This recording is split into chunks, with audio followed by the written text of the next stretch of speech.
guys, and welcome back to another episode of Project Ozone 3. We're on episode 3 today, and I've already made a bit of a derp. So yeah, I started building a new platform. Small problem though. It was during a blood moon, so this guy spawned right next to me. I've kind of had to abandon the platform and cut it off from the rest. Oh dear. Is he just... Okay, he's fallen to his death, that's fine. But yeah, I've had to just abandon that for now. Hello. Are you going to come and try and get me? Oh wow, I can reach you from there? That's insane. Come on, come closer. Come on, let's do it again. I mean, this is going to take a while, and none of the other mobs seem to be running through me, so... Oh god, now I've got creepers. Jesus Christ. Well, I'm going to wait until the sun comes up and then take care of these guys. So, while I've been waiting for the daytime, I've popped into Nether, grabbed as much netherrack as I could vein mine with a couple of iron pickaxes, hammered that down into crushed netherrack. And you can see we're starting to get some new drops here. So we're getting some of the different Project Red Core gems. We're getting some prosperity shards as well, which is really what I was hoping for. And yeah, I just want to say as well, before I forget, a big thank you to Kelly for reminding me about these cooked apples. I'd completely forgot those even existed. But yeah, now that the mobs have gone... Ooh, mana steel ingots, nice. We can continue building this platform. And then we have a platform number 4 has been created. Now you might be wondering why I decided to build out in this direction and why not build off over in that corner over there to complete the kind of 2x2 shape. And the reason is because all of those platforms over there are actually Darklands mountain biomes, so I'm pretty certain that one there is going to be as well. So I was hoping by building off in this direction we might find a different biome, and unfortunately it doesn't look like we have. So there's a couple of different things I want to get done in today's episode. Firstly, the barrel, or the storage crate I should say, over by the autosifter is getting very full, as you may have seen. So I want to start by making up some storage drawers to actually start storing the items that we get out of it in particular, first thing I want to focus on is the ores. So I want to make up some compacting drawers. Boom, that should get us another quest. And I'm going to put the drawers over this side. So let's go 1, 2, 3, 4, 5, 6, 7, 8, 9, 10. Nice. Okay, so let's start sorting these out. Let's create a bit of space on my hotbar first. So we've got iron, gold, mithril, tungsten, platinum, silver, aluminium, copper, lead, tin, osmium, and I think that's it. Hopefully we've got enough drawers here. So let's pop you there.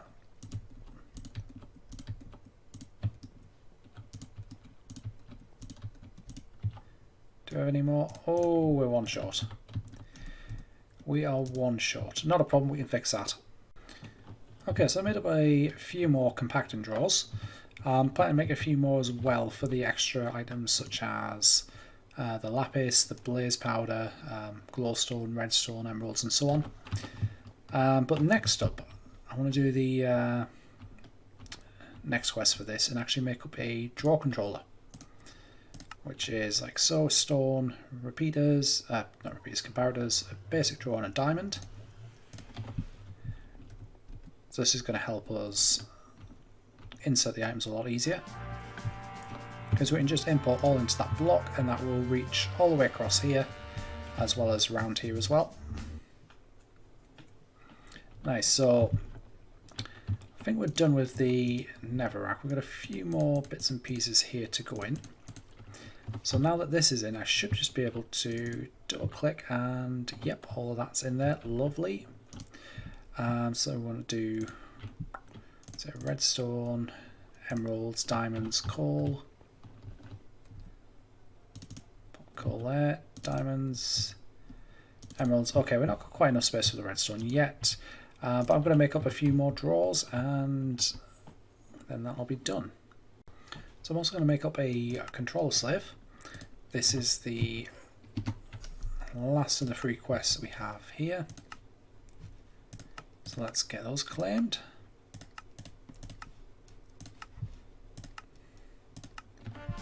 Nice. So we've got a stack of 64 plus 41 rack already, so that's 105 rack. We're doing pretty well. What I've actually done is I've moved the drawer controller over here, just so it's easier to insert the items into. And then I'm going to pop a controller slave here on the corner, and that's going to connect the drawers on this side as well. Alright, so I've got a couple of the 2x2 drawers set up for the stuff that doesn't compact, such as the Certus quartz dust and bone meal and so on. And I've actually just completed a couple other quests that I didn't think about in the mystical agriculture section. So we got the prosperity shards from the crushed netherrack, and we've already got inferium essence from our mob farm. Nice, so we can actually start getting into mystical agriculture soon. But what I actually want to start doing is working on the basics for tinkers. So we need to start with the different patterns and the crafting station and so on. So I'm going to need a bunch of blank patterns, which I believe are like this. That's probably too many. Let's go with a stack for now. And then let's have a look. Need a crafting table. Turn that into a crafting station. Tool station. I always forget how to do the rest of these. We need a pattern chest.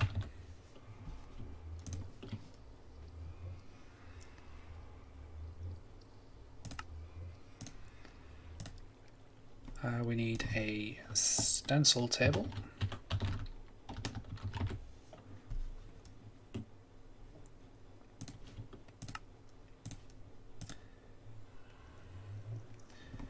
We need a part builder.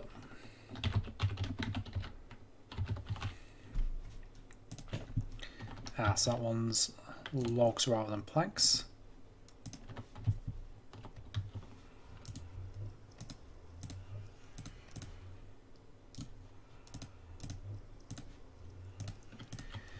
And I think there's a part chest as well. Yep, there it is, which we need one chest for.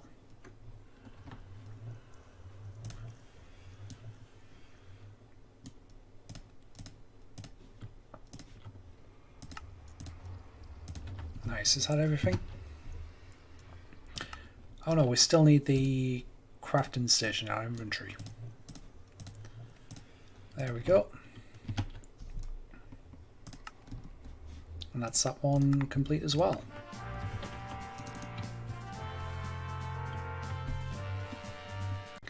Alright, so next up on the list is to make the porcelain smeltery. So it doesn't double ores or anything, or it doesn't create alloys, but we do need it in order to actually get some seared stone. So the way we do that is by taking our porcelain bricks, which we've got a few here, and probably going to need a little more than that. Do we have any? Oh, we've got some extra bones in there, that'll do.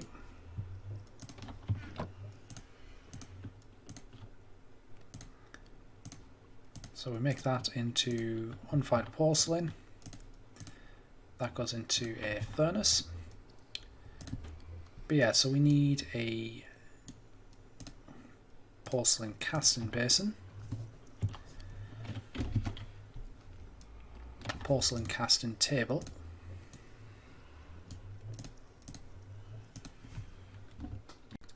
then we need a porcelain melter, Okay, next we're going to grab a porcelain tank. We're just going to act like the smeltery tank and actually hold the lava, which is going to fuel the smeltery. And then last but not least is a porcelain faucet. So this is where the fluids are going to be coming out of and into the casting table or basin. And that should be it. Any second now. Boom, there we go. Another quest down. Okay, so I've set the porcelain smeltery up over here. This is just going to be a temporary thing until we can get the full Tinker's smeltery set up. And that is going to be going over there with the stencil table and the rest of the ores and stuff. And I've also set up just a basic little input and output system. So we've got a hopper here going into the melter. Those can only hold 3 items at a time, so it's quite annoying to use. And then we've got a hopper going into a chest down here to take the items out. Now, if I remember rightly, if we put stone in here, okay, that's not working. Why are you not working? What I'm trying to do is make seared stone. Apparently I've remembered this wrong.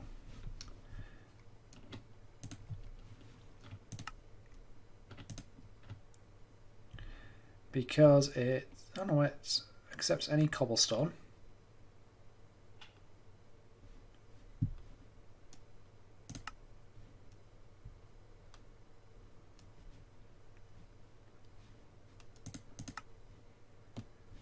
Does it need to be grout for that?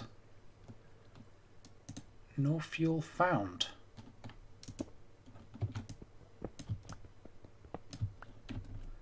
Well, that's odd. Because you're lit up, which would kind of indicate that you found fuel.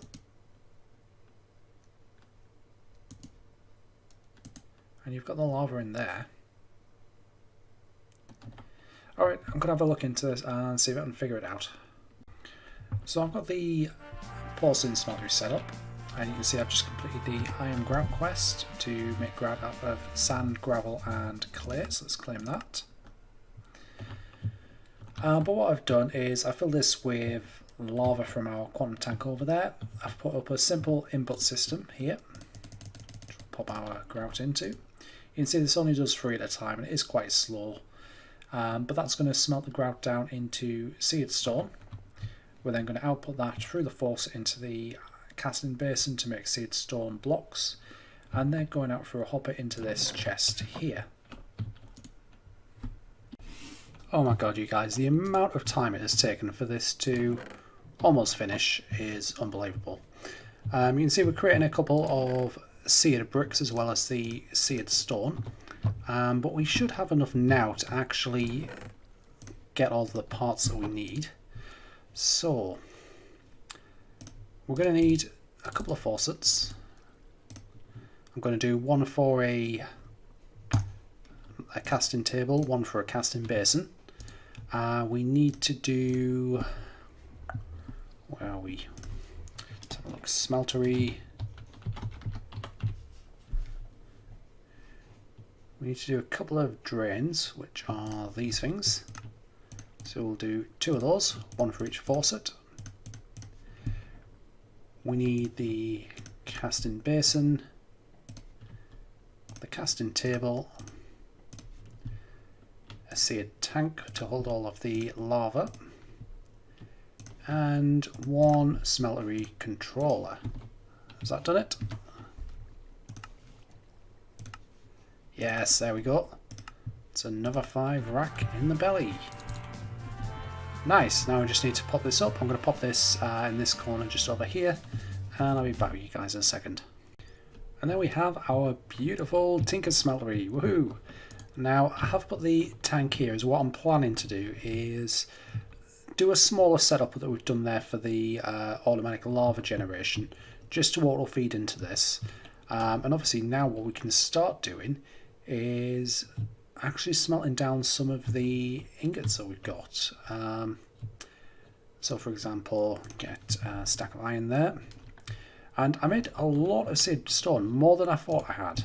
So this thing actually has capacity for 640 ingots, which is absolutely fantastic. And we can smelt down a full, well, more than a full stack of iron ore. But the best part about this is it's actually going to double the output. So that's going to get us 2 stacks of iron ingots, which is absolutely amazing. So I'm going to use this opportunity just to get a few quests done and out of the way. So I'm going to do the storage upgrades, and I've got my ingots, of course I have. So there's the second tier, third, fourth, storage upgrade 5, and the void upgrade. So let's have a look. Nice, there we go, a whole section of quests complete. I do need to do the same thing with the barrels as well, but I'm probably going to do that a bit off camera. It's probably going to be a bit repetitive. We do also need to make the draw key as well, so let's have a look at the recipe for that.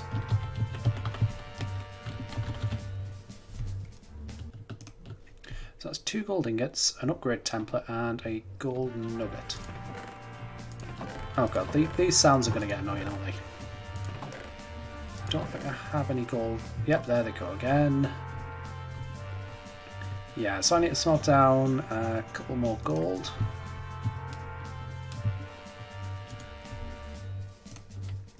I can see why Kelly's turned the quest completion sounds off now, because that seems like it can get very annoying. But yeah, so we're going to smelt down a couple of gold ore chunks. That's going to get us 4 gold ingots. And to be honest, I probably should just use a normal furnace for this. If we're only doing small amounts, it doesn't really matter if we double it too much. But now we just pour this out like so. Wait for it to cool. I'm going to turn that one into gold nuggets.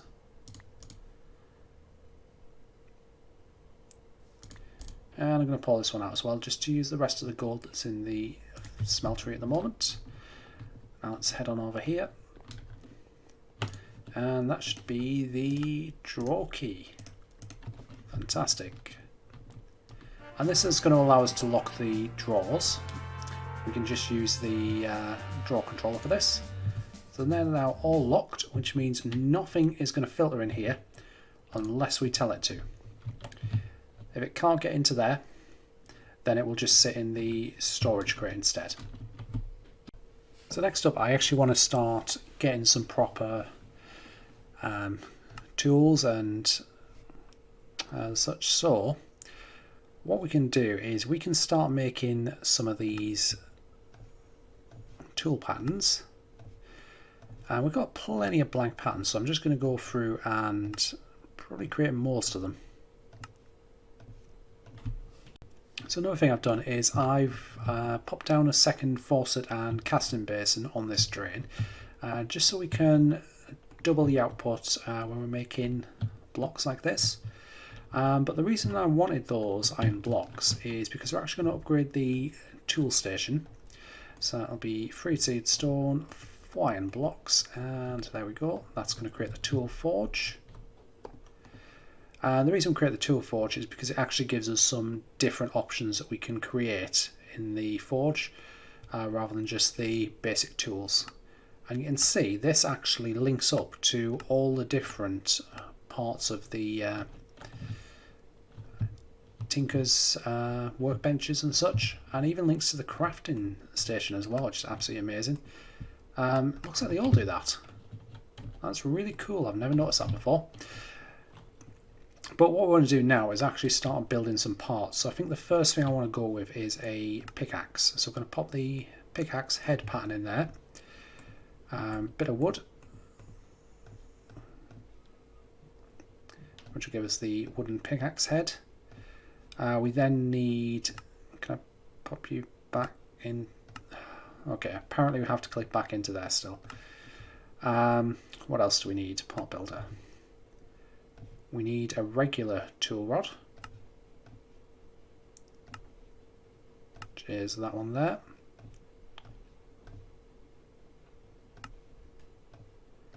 And then we need a tool binding. Nice, that gives us a free part that we can use to make a tool out of. What we need to do now is actually grab some gold. So I'm just going to grab 10 gold for now. I'm going to pop this into the smeltery. Not like that. Yeah, and we're just going to wait for that to smelt now. So now that the gold smelted down, I've popped the pickaxe head cast into here. We're going to pour the gold onto it. And that's going to create as the pickaxe head cast. And I've put a chest down here just to store all of the different casts. We're going to do the same thing with the different wooden parts that we've created.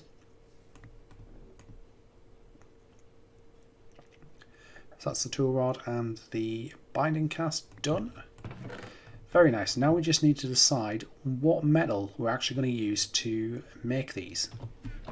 Okay, so I've got a few tool pieces here.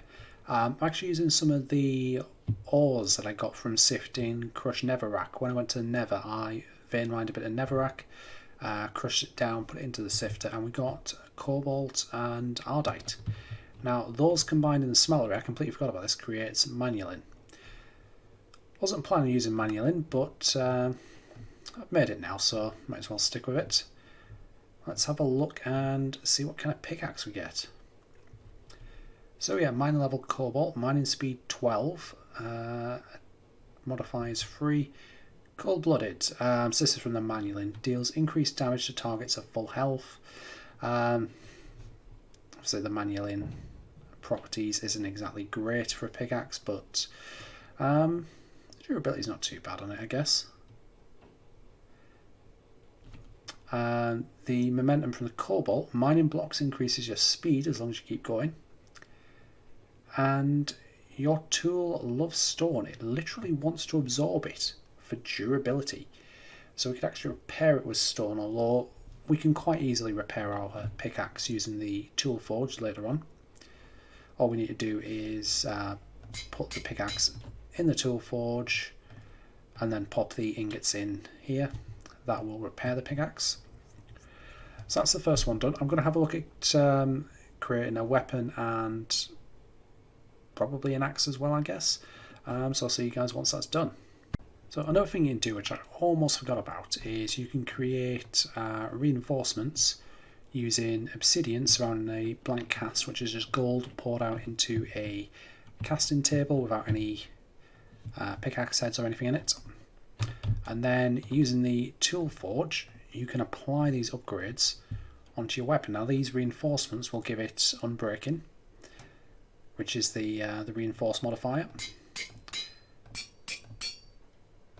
Currently we only have enough to add 3 reinforcements, but you can see that gives it 60%, 20% for each level chance of not using any durability when we use it. Now that can go up to level 5, at which point the weapon becomes unbreakable, which is what we're aiming for. But before we can do that, we need to actually level up the weapon. You can see it's got XP 0 of 500 there. And to level it up, all we need to do is go out and actually mine. Now I do want to get some more cobalt and ardite, so what I'm going to do is vein mine a bit of netherrack. That should get us plenty of experience. Ooh. Hello, mob. I don't like the look of you. That's a spin out. Those things can be quite dangerous.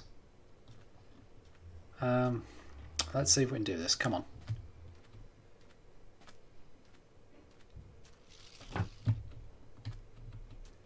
Okay, you don't actually have that much health. What the hell is that down there? That's a pigman wearing armor. Okay, let's get away from him. Looks like I left some netherrack last time I was here. But yeah, obviously we need to be careful of lava pockets like this stuff. But you can see straight away there, I've actually got a level up notification for my weapon, and oh god, that was incredibly messy. And I'm on fire. course I'm on fire. So yeah, I think the best thing to do would be to try and get up there and actually plug those in a bit. Alright, so after just 2 swings of my pickaxe, you can see we've filled up on Gloomy Netherrack, which is hammered down to just regular crushed netherrack. But we also got to 2nd level on the pickaxe, which means we've now got an extra 2 modifiers we can apply. And I'm going to put both of those into reinforced, which is going to make this thing unbreakable. Woohoo! So that makes level 4 and level 5. So now we can see, if we look at the modifiers, it's changed from reinforced to unbreakable, which means this thing now has no durability, which is absolutely amazing. We can go out and do all the vein mining we want. Speaking of, I've crushed up all of the netherrack that we got. That's currently going through the auto sifter. So we should now be getting plenty of resources. Lots and lots of resources. It does take a bit for the transfer pipes to actually filter this stuff through, but that's fine. It's not backlogging or anything. And yeah, that's absolutely awesome. So I've made up a few different tool parts. We're going to be making a cleaver. We're using some cobalt, ardite, silver, and manulin. So this is going to give the weapon Holy to deal bonus damage to undead. Momentum, which isn't going to do much for this, but the cobalt does give it a fair bit of attack power. Insatiable, deal more damage, but consume more durability during combat. And also beheading. So get beheading level 2. Adds a 10% chance to get enemies' heads on kills, which is fantastic. There we go. Now, I see a red dot over here. Have we got a mob? Is that a shadow creature inside of the sifter? I think it is. But yeah, we're going to go over to the mob farm and just try this thing out now. So you can see this thing has plus 14.6 attack damage. And we are going to increase that later with a couple of modifiers. Got to remember, this thing's quite slow for being a large weapon, so can't swing it as quickly as we could with the other weapons. But there, armor 21, and that zombie's taken just over 2 hits to kill. Creeper, almost 1 shot. Fantastic.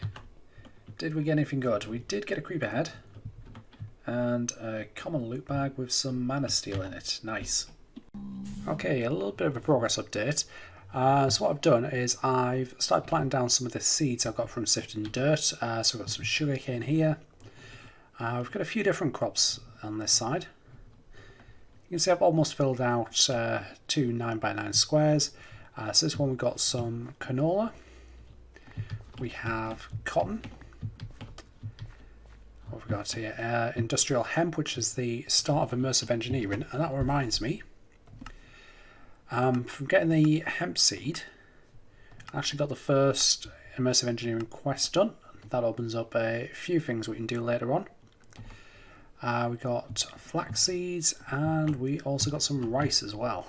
So one thing I do want to do, just so we can get the farm started properly, is make up a couple of these base crafting seeds, and we'll make sure we complete the quest before we go any further. There we go. So we're going to make those into tier 1 crafting seeds.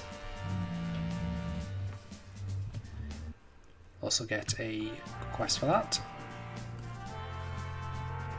And I actually need a couple more pieces of dirt, so let's get those composted.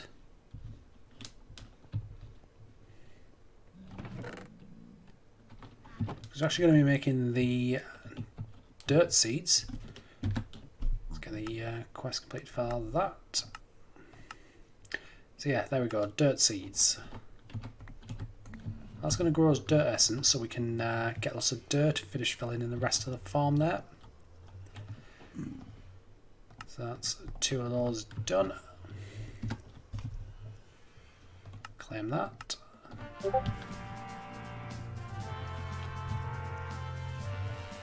Very nice. Now, because we've got agrocraft on the pack, we do need to make some crop sticks. This is something I've never used before. But like I said, it's just any sticks. Make up a bunch of these.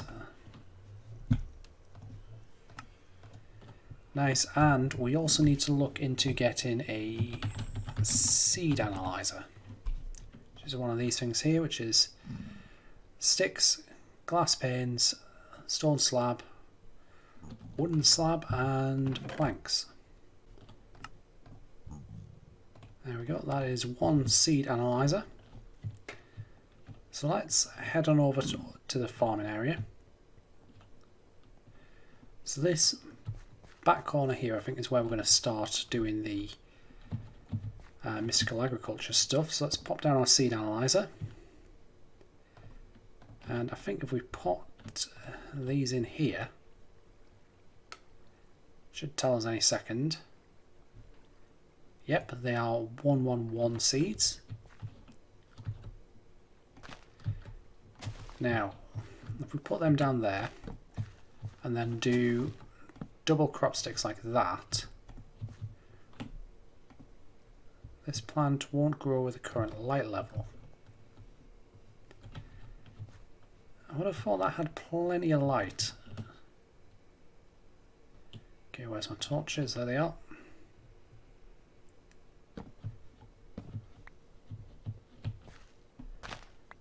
Let's try breaking these. And we'll pop them back down. Okay, you're good, and you're good now. So, no luck with the crossbreeding yet, but I did get enough dirt to finish this platform and make a start on the next one. But what I want to do while I'm waiting for that is actually get another seed going as well. Fortunately, I don't have enough to make 2 of these, but we're going to make the tier 1 Inferium seed, which we'll then need to pop that in the seed analyzer. So that should confirm that's just a 111. Yep, there we go. Grab some crop sticks. Actually, we'll need 1 for that. And I'm going to pop this one down in this corner. Nice, there we go. Once we get enough Inferium, we'll make some more seeds of that and start crossbreeding that as well. Oh my god, what the hell am I doing wrong?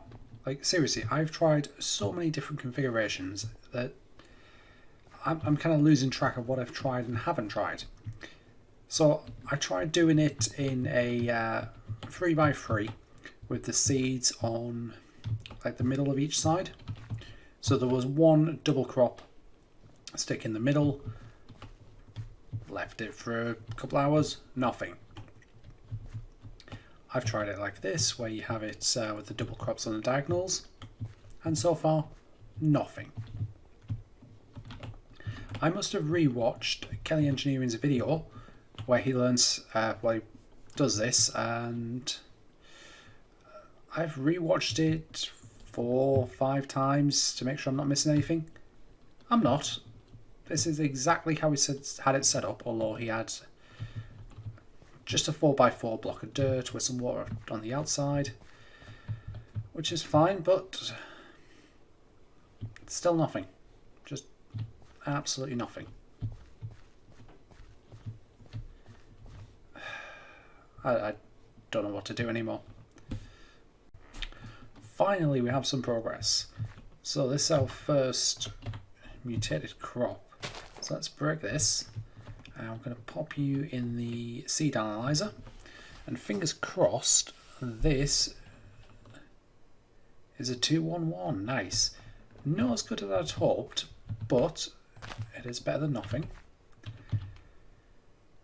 So we're going to pop this guy down here, and then we need some more crop sticks. Nice, and then hopefully these 2 now should make one that's even better. So I've just noticed something interesting. I've been going between my crops and my mob farm just to collect a few extra drops while I've been waiting, and apparently this happened. So yeah, my old helmet kind of broke as I was fighting stuff, and yeah, this Enderman head seems to have popped on top of me. I kind of like how it looks. It's like a little ninja mask or something. So I've got a bit more work done over in the farm area. We got a few more upgrades to the mystical agriculture seeds. We also got a pumpkin, melon and wheat farm set up because we need those to get the nature clusters, which are going to make the nature seeds for mystical agriculture. Also got some cactus set up over there as well. But anyway guys, that is going to be it for this episode. I just want to thank you all for watching. If you have enjoyed the video, please hit that like button and don't forget to subscribe, as it totally helps out the channel. But until next time guys, goodbye.